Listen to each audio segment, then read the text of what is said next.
বাবা মার দিকে নেক নজরে 100 বার তাকালে 100 কবুল হজের সওয়াব হয়। কথাটা কতটুকু সত্য জানতে চাই। বাবা মা তাদের শ্রদ্ধা করা, তাদেরকে ভালোবাসা, এটা ইবাদত এবং নেক আমল। বাবা মাকে ভালোবাসলে আপনি সওয়াব পাবেন। হাদিসে আসছে রিজাল রব্বে ফি রিদাল ওয়ালিদাইন ওয়া সাখাতুর রব্বে ফি সাখাতিল ওয়ালিদাইন। বাবা মা খুশি তো আল্লাহ খুশি, কারণ বাবা মা তার উপরে নাখোশ তো আল্লাহ তার উপরে নাখোশ। এজন্য বাবা মার প্রতি শ্রদ্ধা দেখাবেন। আল্লাহ বলেছেন যে অবিল ওয়ালিদাইনি ইহসানা, মা বাবার প্রতি সদাচরণ করবে। ভাইরা আমার, যারা বাবা মাকে না হারাইছেন তারা বুঝবেন না এটার মর্ম কি। যারা হারাই ফেলছেন তারা বুঝেন কি মর্ম।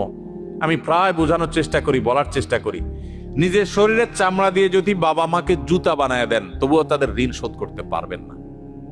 বহু মানুষ ভালোবাসা দেখাবে আপনাকে। আপনি যেদিন বাবা হবেন সেদিন বুঝতে পারবেন যে বাবারা সন্তানদের জন্য কতটা ভালোবাসা তাদের বুকে ধারণ করে।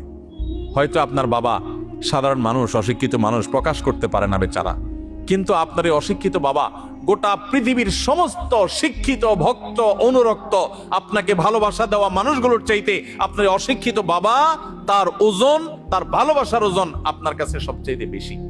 ভাইরা আমার, বাবা মায়ের ফজিলত নিয়ে বহু হাদিস আয়াত আছে, সেগুলো ঠিক আছে, কিন্তু তাই বলে প্রত্যেকবার তাকালে একটা করে হজের সওয়াব হবে এই কথা কোনো বিশুদ্ধ হাদিস দ্বারা প্রমাণিত নয়।